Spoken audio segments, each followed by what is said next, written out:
What's up guys, Sal here. So Samsung is the top smartphone brand in the world. Was at the top until Huawei overtook them in the second quarter of this year, courtesy of the ongoing pandemic. But it seems the bad news for Samsung doesn't seem to stop. We have a new report of the top 10 best-selling smartphones in the first half of 2020, and it looks like Samsung has almost disappeared from the list. The research points out that the iPhone 11 is by far the single most popular smartphone model in 2020 with 37.7 million units this year, which is 10.8 million more units than the iPhone XR achieved last year. Overall, Apple has 5 iPhones in the list. All 3 of their recent flagships are in the top 10. Samsung still took the second spot with the Galaxy A51 with 11.4 million units so far, but that's about it. No other Samsung phone made the top 10 list. In 2019, Samsung had 4 devices on the list, and now they have only 1.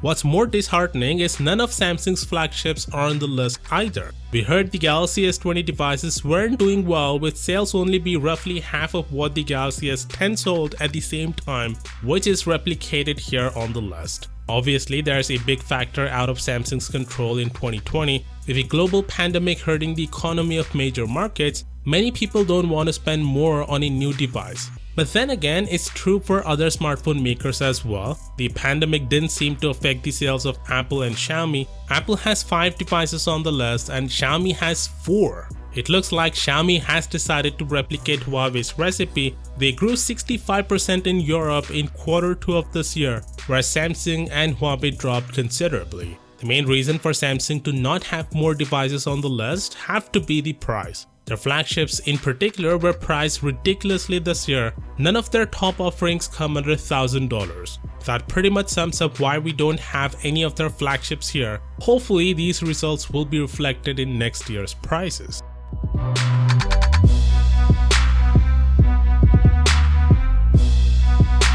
The Galaxy Z Fold 2 has a really cool camera feature called auto framing. As shown by Samsung yesterday, their engineering team did a great job at adding this smart camera feature that attempts to get everyone in frame as much as possible. The feature uses machine learning, so it's powered by artificial intelligence. Also, if you keep the phone in flex mode, the auto framing can zoom in and zoom back out again and keep people in frame the whole time. Pretty cool. Since this is software based, I hope their other flagships, including the Galaxy Note 20 Ultra, also get this feature with a firmware update. Of course, for all the latest updates on smartphone tech, please be sure to subscribe. And as always, I'll see you tomorrow.